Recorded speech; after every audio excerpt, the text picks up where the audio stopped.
Hello everyone, my name's Professor Scalar and welcome to the long awaited for R4E1 guide. This is the final level guide for Rundown 4, so let's make sure we end it off strong and discuss what can easily be considered the most difficult level that GTFO has ever seen. On a quick side note, this is the first video I've recorded with my new Blue Yeti X microphone, so apologies if there are some audio issues here and there. I'm still doing some fiddling with it to make sure it's exactly how I want it to be, so this video is sort of my first test video with it.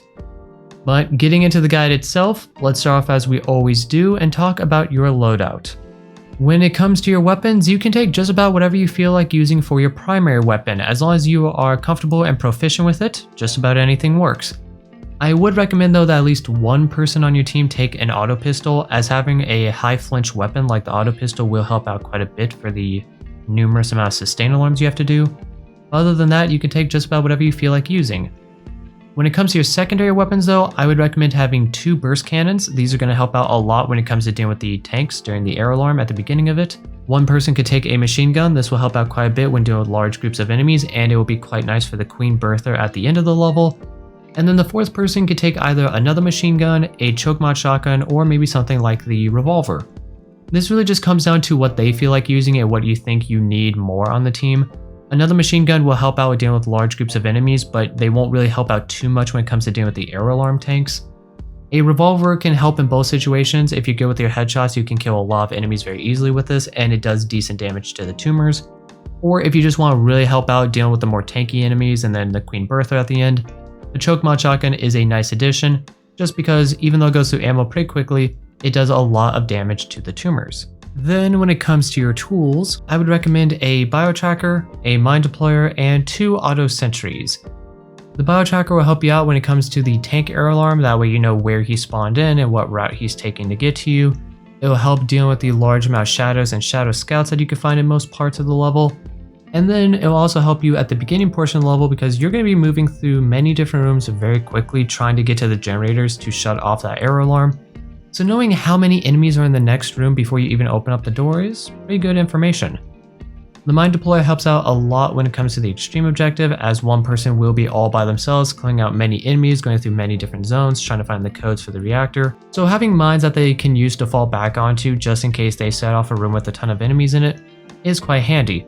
There is also a blood door that you need to do back there, and they have many other uses throughout the main portion of the level as well. Then when it comes to the auto sentries, these are quite handy for the sustain alarms you'll be doing throughout the entire level. Auto sentries just in general are probably the best tool when it comes to sustain alarms, since you have to stay in place for so long and defend against many hordes of enemies. So the auto sentries are going to help out quite a bit. Their usefulness also continues on to the extreme objective for defending against the waves of reactor enemies coming after you. And then even at extraction, when you're on the extraction scan, defending against hordes of giant chargers who are coming after you. For those of you who are wondering if you can swap something out for a different tool, the answer is definitely yes. Some people like to swap the mine deployer out for something else if they're just going for the main objective, because it's not necessary if you're just doing the main objective, although it still can be useful.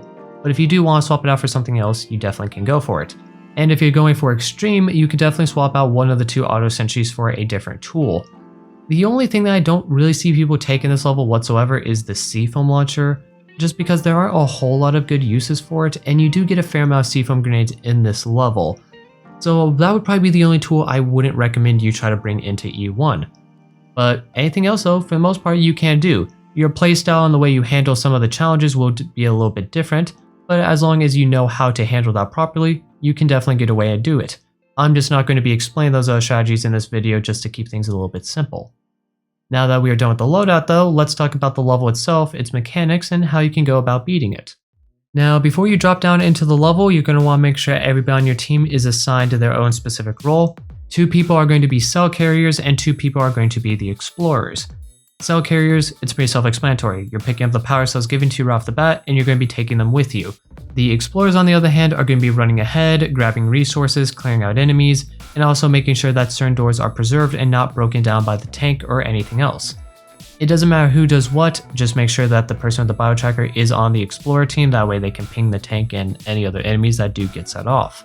Loading into the level, you'll see that your main objective is to lift the lockdown that is currently in place, and this requires you to take 2 power cells and put them into 2 specific generators. You start off in zone 455, these two generators will always be inside of zone 458, so a few zones ahead of you. Now, while this lockdown is in effect, there are two major mechanics going off. The first one is an error alarm. This error alarm will spawn in a tank about 20 seconds after you load into the level, and then every 4 minutes afterwards. So you're going to have to move fairly quickly just because you don't want to be spawning in extra tanks by loitering around too much. Ideally, you only want to fight about 3 or 4 tanks by the time you lift the lockdown. The other major mechanic going on is the fog level above you. There is a very thick layer of fog above you that is slowly being lowered. And for the first few rooms and zones, this isn't really too bad as long as you're on pace.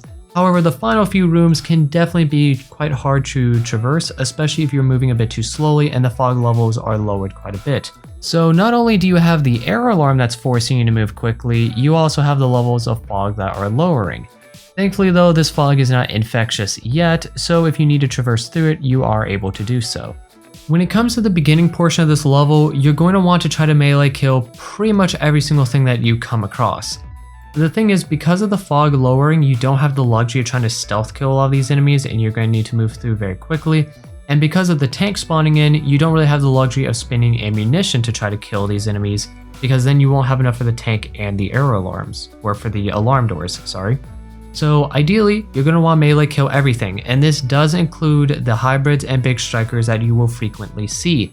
Try to melee kill them if you can. If you do have an opportunity to burst cannon weld them from behind, you can do that because that's not a huge waste of ammunition. But even then, the more you can melee kill, the better it's going to be for you. Ideally, you want to save all of your ammunition for when you have to kill the tank when it spawns in, as well as when you have to deal with the alarm doors. When it comes to zone 455, there isn't a whole lot to it. Obviously, your cell carriers will be picking up the cells or bringing them with you. The other people are going to rush ahead to where the security door is on the eastern side of the room. They're going to want to open up the doors over there, that way they can preserve them for the alarm door. Tank is going to be spawning in fairly quickly. I would recommend just deal with all the enemies that naturally spawn in the room first. Take advantage of the structures to break line of sight with the tank, melee kill everything, and then once every single enemy is dead, then everybody spread apart and then start focus firing down the tank. You have a lot of structures you can hide behind. There are many good places to deal with them, so this one shouldn't be too bad to deal with. Once this tank is dead though, and you've grabbed a few resources along the main route, head over to the security door, and then you can initiate the alarm to zone 456, which is going to be a class 3 sustain alarm. Here's the floor plan for that. As you can see, there are two entrances to the room. This door right here is the important one. You want to make sure this door is preserved so you can shut it during this alarm, as it will make it so enemies will always go for the other door no matter what. As for the other door, you can leave it open or you can shut it. It doesn't really make a huge difference. If you do shut it though, I would recommend place a mine or two on it, just so the enemies that do clump up will be mostly taken out by that mine and you don't have to worry about as many of them flooding you at the same time. But even then, it doesn't really make a huge difference. Once all the scans are done, try to melee kill the rest of the enemies. Once they're all about dead, you can open up the security door to zone 456 and start heading in through there. Zone 456 usually will have a whole lot of enemies in it, but again, just melee kill your way through the best you can. There is a terminal in this zone that's just up the stairs that are across the room upon you entering into the zone, so you can use this to figure out where the ammunition pack or packs are inside the zone if you need them, and then you can start making your way towards the next alarm door. This door right here you see me going through, you're going to want to make sure that this door is left open at all times before you do the alarm, because you're going to want to make sure that this door is preserved for that alarm door. The other thing you're going to want to do in preparation is go up the ramp that's in the room where the security door is and go up to the door that has a hack lock on it and break that door open.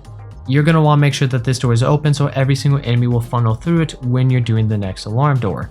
But once you have your resources and the doors are prepped, you could start the next alarm door if you really want to, or you could just wait for the next tank to spawn in, as it will be around the 4-minute mark by this point. I personally like to wait for the tank to spawn in just because I find it's easier to deal with it before the alarm rather than right away after the alarm door is finished. As for killing the tank, I recommend trying to kill it in the room where the security door is. As long as some people are up above on the ramp and other people by the security door, it's pretty easy to kill this guy within just a few seconds, as long as you're all focus firing him and you're being careful not to get hit and flinched. But once his tank is dead, you can shut the bottom door where he came through, place down a sentry at the bottom of the ramp, that way it will shoot enemies as they come down, and you can initiate the next alarm door. All the enemies during this alarm will come through that door up above and then funnel down the ramp, which will make it quite easy to pick them off, especially with that auto sentry positioned at the bottom of it. Do be a little bit careful of the hybrids and the shooters though, because they will be staying up above in the fog and trying to shoot down at you, and it'll be a little bit difficult to see them without either biotracker pings or without a fog repeller. But once you have finished this alarm, you can make preparations to head into zone 457.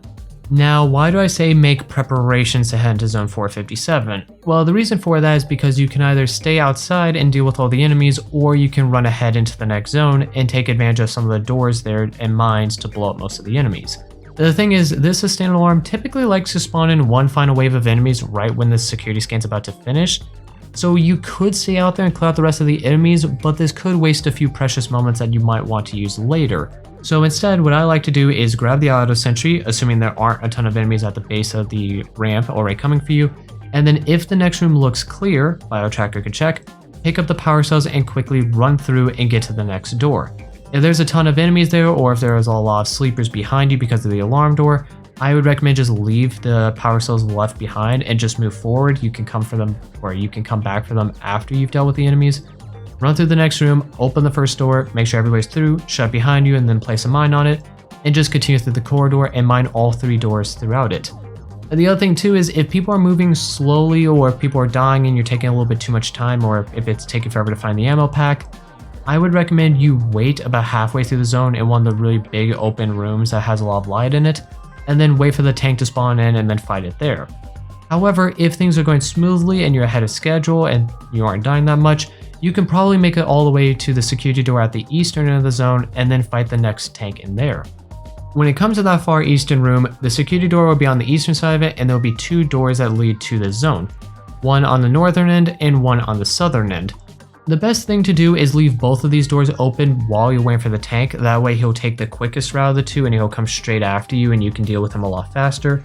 But once this tank is dead and you're ready to do the alarm door, go up, shut that northern door, make sure the southern one is left open, that way every single enemy funnels to it, and then head to the security door that leads to zone 458.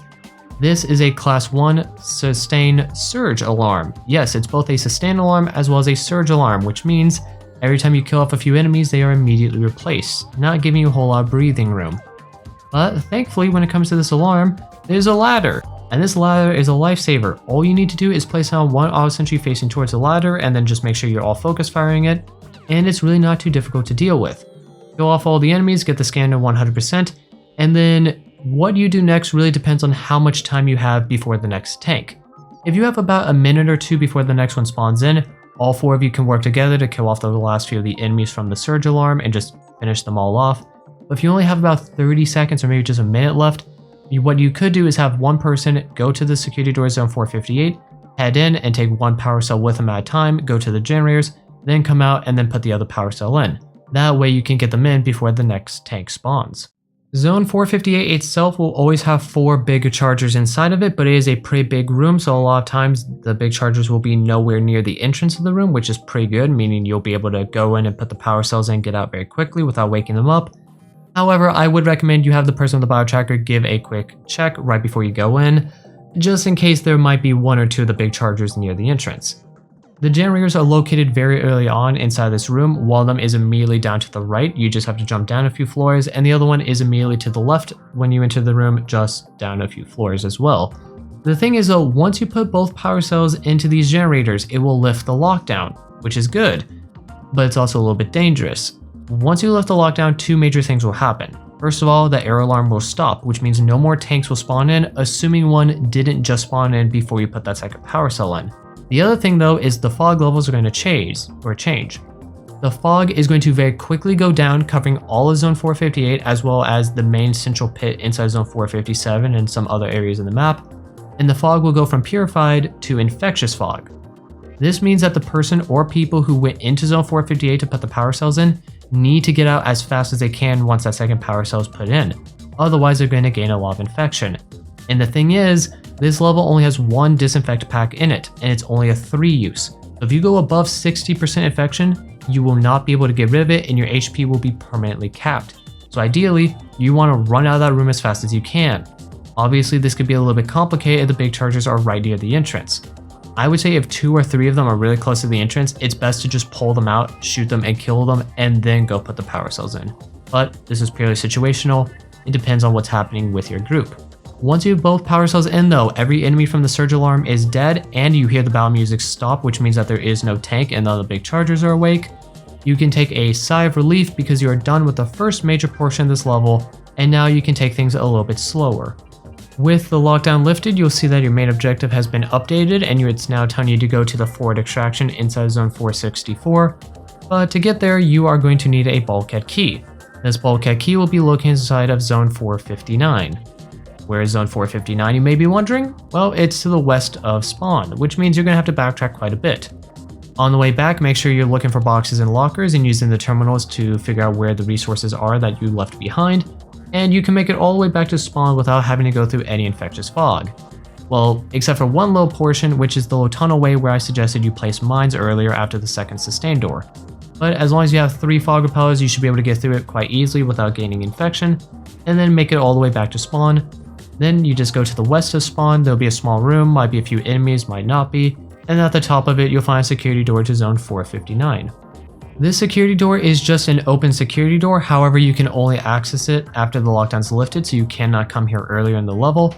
And inside you will find not only a bulkhead key, but also a fog turbine. However, to get to them, you're going to have to go through a lot, and I mean a lot of enemies. Room A will usually have a ton of enemies inside of it, and I highly recommend you melee kill every single one of them. Do not shoot.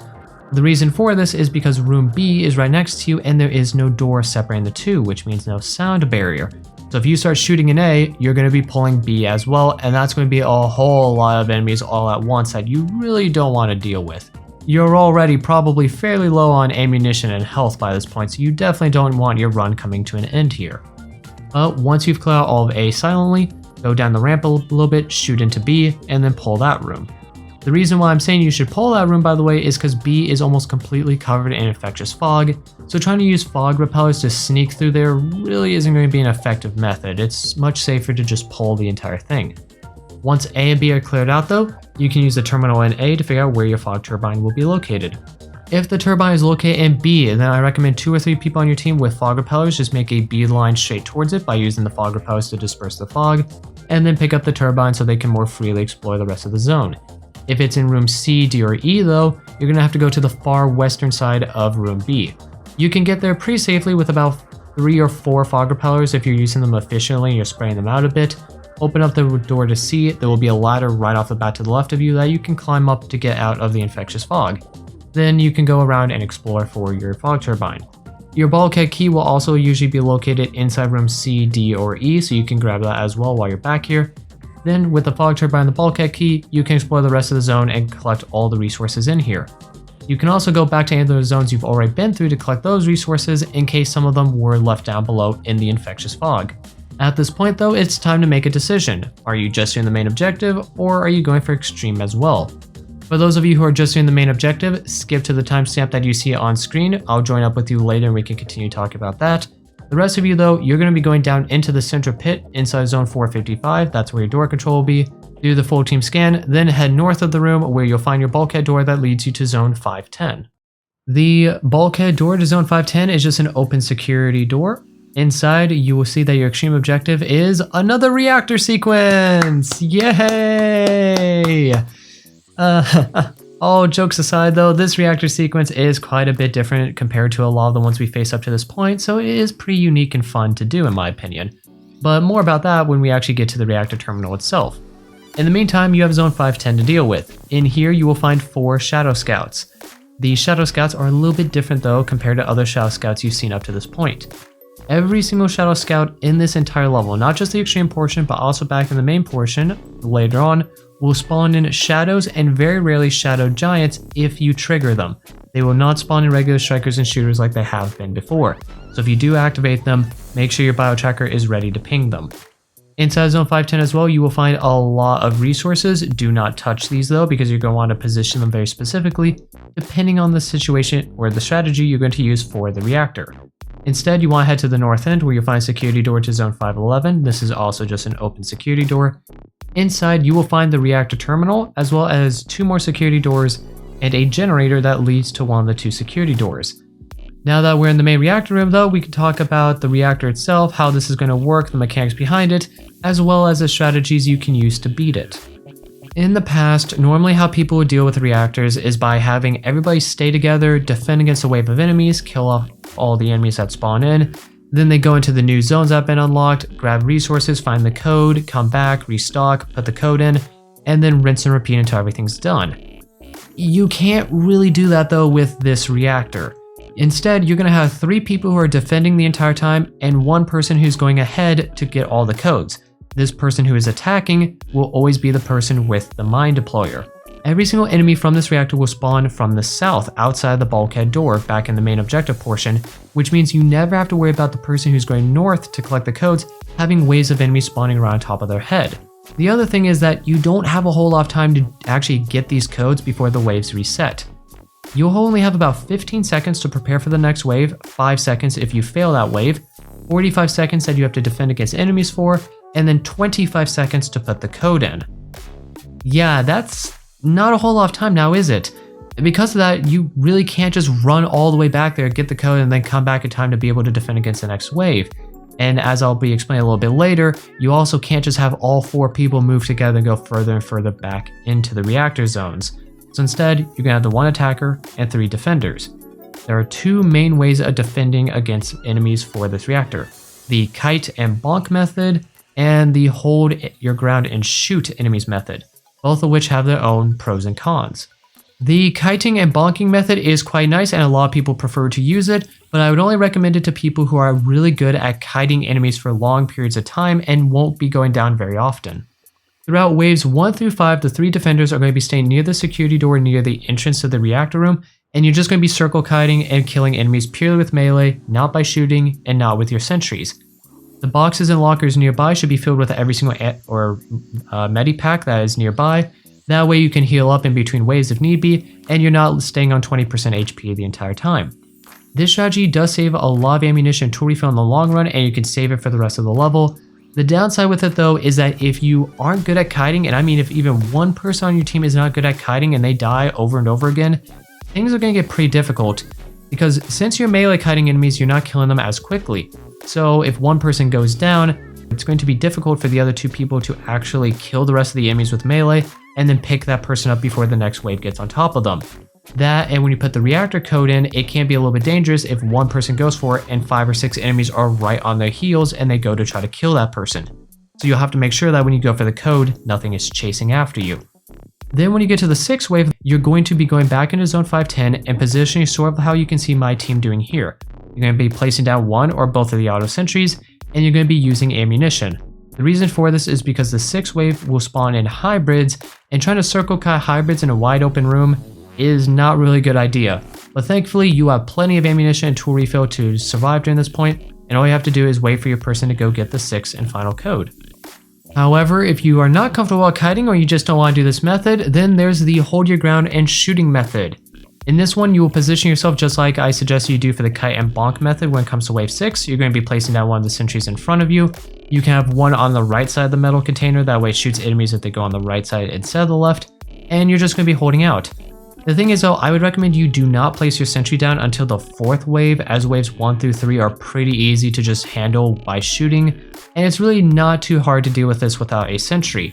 You're going to want to make sure you move all of your ammo packs up as close as you can to you, and then have tool refills closely behind, and then medkits a little bit further behind just because you won't be needing them as often, and you're just going to keep on refilling on ammunition. The dangerous thing about this strategy though is that it's very easy to run low on ammunition when it comes to the 5th and 6th wave if your person who's going after the codes is taking way too long. To make this a little bit easier though, you can have the person with the bio tracker run between the 2 zones, so go further back into zone 512, 513, or even 514 where the attacker has already cleared out, and then grab resources from there and then bring them back to the defenders.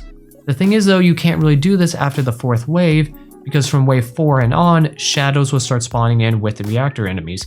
So you have to stay there to make sure that you're pinging these guys, that way the sentries are shooting at them. This strategy definitely does work. It can be a little bit risky towards the end of it, but if you manage your resources nicely and your attacker is moving quickly, this method will work out for a lot of people. So communicate with your team, discuss your strengths and weaknesses, get a good idea of how comfortable people are with both strategies. That way you understand which one's the best one for your group and what has a higher chance of success. But once you're ready, you've moved your resources around, everybody's good to go, initiate the reactor, do the full team scan, and get ready to defend against wave 1. Just in case I didn't make it clear earlier, waves 1 through 3 will have nothing but regular strikers and shooters with very rarely a big striker added into the mix.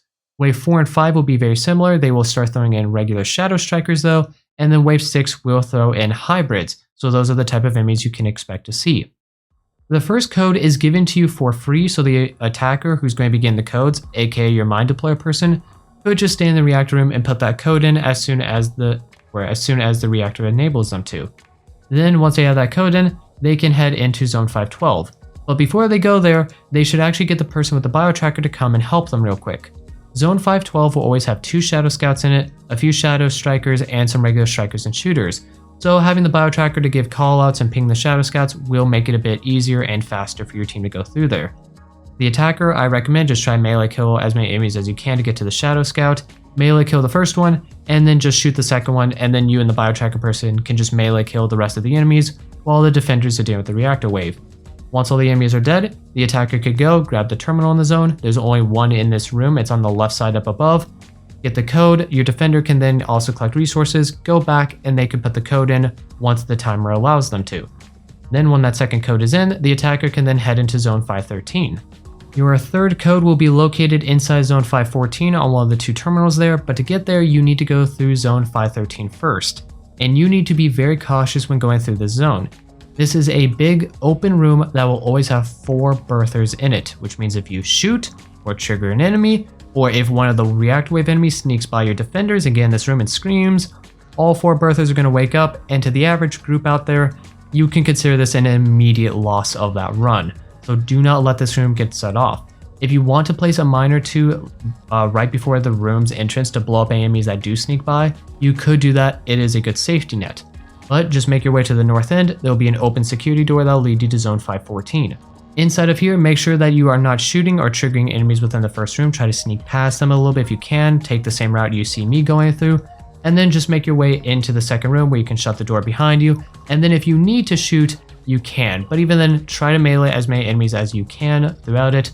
Once they're all dead, get to the terminals, get the code, relay it back to your team, and they can put it in when they have the time to.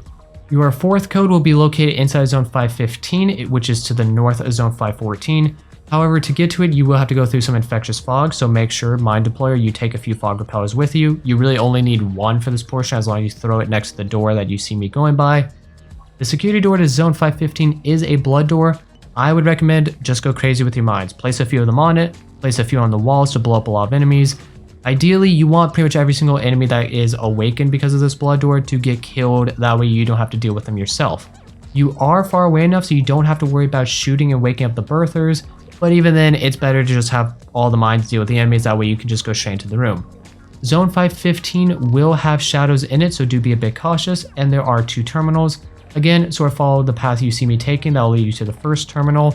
If this is not the one, just follow the wall to the right and just keep heading to the northwest corner until you find 2 doors. Go through them and then just hug the wall on the right, and that's where your second terminal will be located. Once you have found this code though and you relay it back to your team, you want to find the power cell inside the zone. Use the terminal and ping where it is, because now you need to go all the way back to the reactor room, go to the west of it, that's where zone 517 is, where your 5th code is, but you need to get a power cell first to unlock that door. That's what the generator inside the reactor room is for. But once you have that power cell, go all the way back, put it into the generator, and then you can go to the security door to the west, which leads to 517. When it comes to zone 517 itself though, it's a bit dangerous. There's nothing but chargers and big chargers inside the zone, and it's completely covered in infectious fog. And which is why I recommended you bring the fog turbine with you, as you're going to need it here. The best thing to do is use the fog turbine to open up the security door and then climb back up the stairs real quick while it's opening. What you should do is place a few mines next to the security door in advance, as well as a few leading up the stairs. Then when the doors open all the way, shoot a bullet in there to trigger all the enemies in the first room. That way they come rushing out and most of them get killed off by the mines, and then you can shoot and kill the rest of them. That way you can move through the first room a lot quicker and you don't have to worry about setting off enemies or trying to stealth your way through.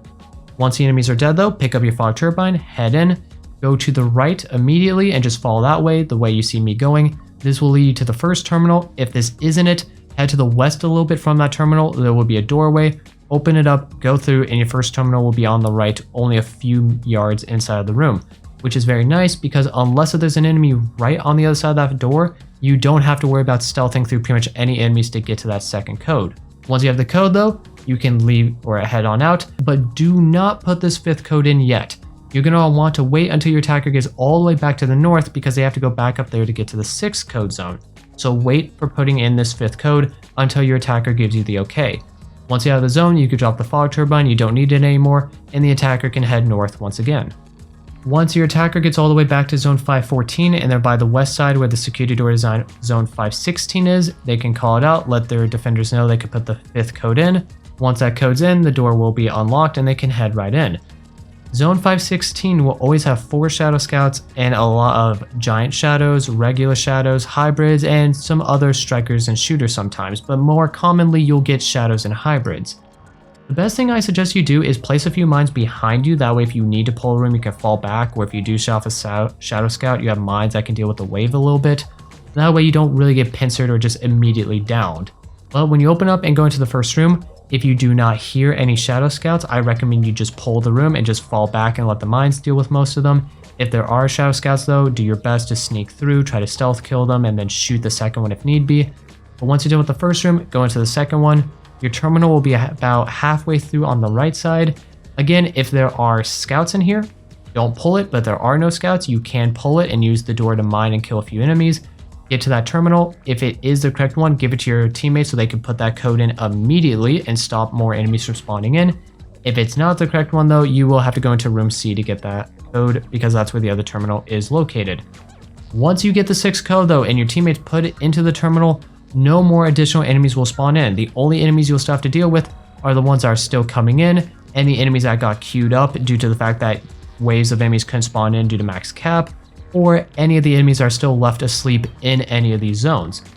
But once that's done, you've basically completed the extreme objective. Your bulkhead key will be located inside of zone 516, so if you haven't cleared it out or already collected it, you do have to go in there and get it. But you can go through any of the zones you've unlocked and collect any resources that are still left behind. You're going to want to make sure that everybody is capped up to 100% in basically everything if you can manage it.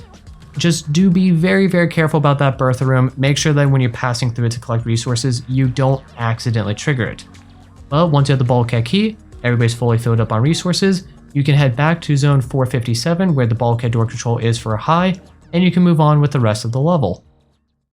Continuing on with the main objective, you're almost home free. There isn't a whole lot left for you to do in this level. The bulkhead door control, like I said, is inside zone 457 as well as the bulkhead door itself. It is covered in infectious fog as is most of the rest of the level, so you will need to take that fog turbine with you.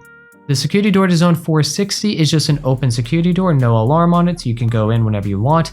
However, you need to be very careful when proceeding from this point onward. I would recommend that you pick up as many C-foam grenades as you possibly can, that way everybody's holding on to either C-foam grenades or fog repellers by this point, because C-foam grenades will help out quite a bit for the ending bit of the level, and fog repellers can help out a bit if a mistake does occur along the way. What mistakes can occur along the way? Well, zone 460, 461, and 462 are all very similar to each other. Almost completely covered in infectious fog, fairly dark, and they will have a lot of shadows, shadow giants, and shadow scouts. Most of these zones, or some of these zones, can have anywhere between 6 to even 10 shadow scouts. So you really need to be cautious when going through here. Make sure you're listening to the bio tracker, they're giving you callouts, they're telling you where they are, they're pinging the scouts, and they also alert you if an enemy does end up waking up in a room. The best thing I can really suggest to you is just try to stealth your way through the best you can. Very rarely do I see instances where you have about, I don't know, 10 or 20 shadows in a room as well as 2 shadow scouts. Most of the time, the rooms that have shadow scouts only have 1 or 2 other enemies in it, if any at all. So it's pretty easy to go through, melee one of the scouts, and then shoot the other. If you do come across a room that has a lot of shadows in it but no scouts, just open the door, go in, shoot, go back out, shut the door, and place a few mines on it. That way most of the shadow giants or regular shadows get blown up by the mines. As you sneak your way through, you'll get to zone 461 security door. This is a class 3 stealth scan. There is no alarm tied to this. There are going to be sets of scans you do have to do, but again, no alarm, no enemies will spawn in. So you can just stealth your way through this completely if you want to and not even kill any of the enemies, assuming you can actually sneak your way through everything. Zone 461 is pretty similar to Zone 460. You're going to have a lot more infectious fog, more shadows, shadow scouts, and shadow giants. But again, if you manage Zone 460, you can manage Zone 461 with little to no issues. Inside of here though, there is going to be a key card you need to get into zone 462, so make sure you use a terminal to ping it and go find it. Hopefully it's not too far off the beaten path, but there are a few alternate routes you can go to get to it that are definitely filled with a lot of enemies, so hope RNG is a bit on your side here. Once you have that key card though, you can head towards the security door to zone 462.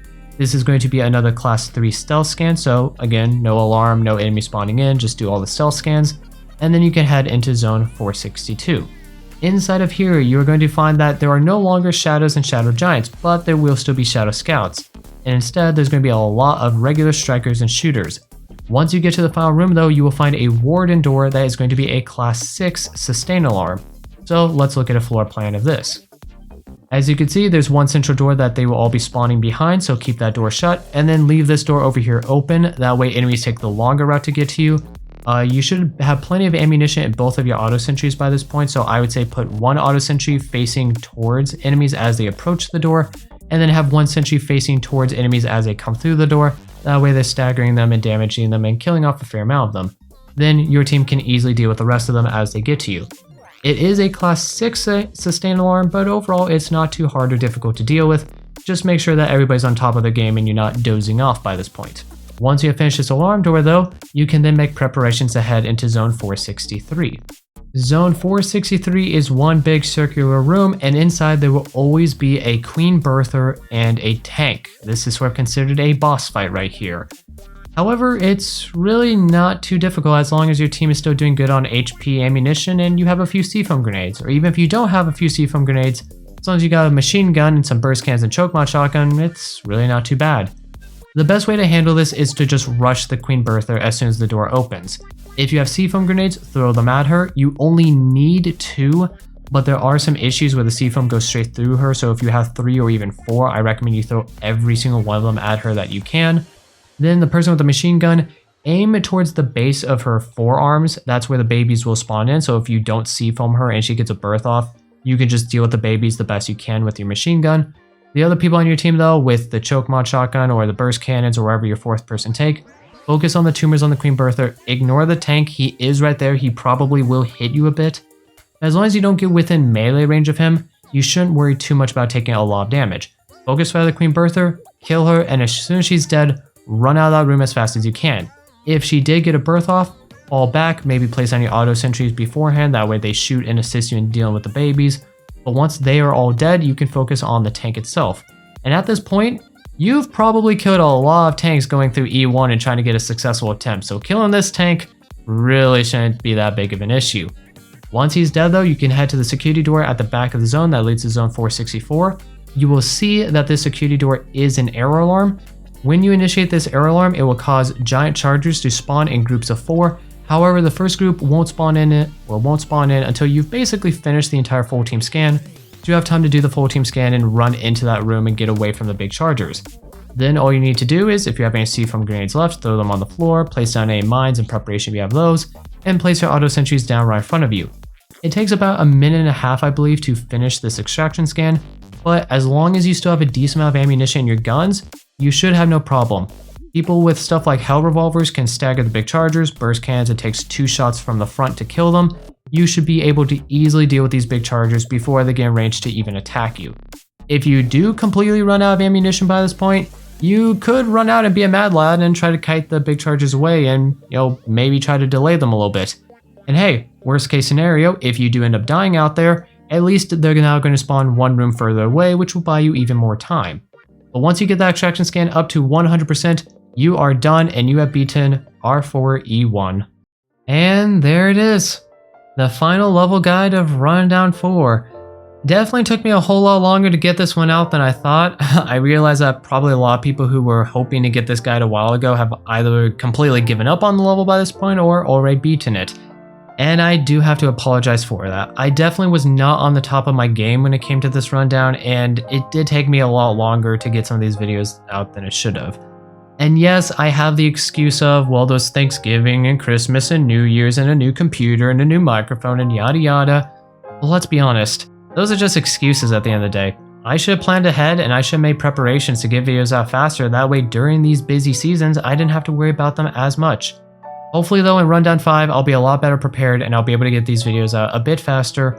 That way, if you do need a guide for a difficult level like this, you can hopefully get it around the time you need it and not about 3 or 4 weeks later. But as always, if you have any tips or tricks for this level that you want to share, any questions for me, or you just have something in general that you want to say, leave it down in the comments. If you enjoyed the video and found it useful, then consider hitting that like button. It helps out the channel and it helps these videos get noticed by people who really need them.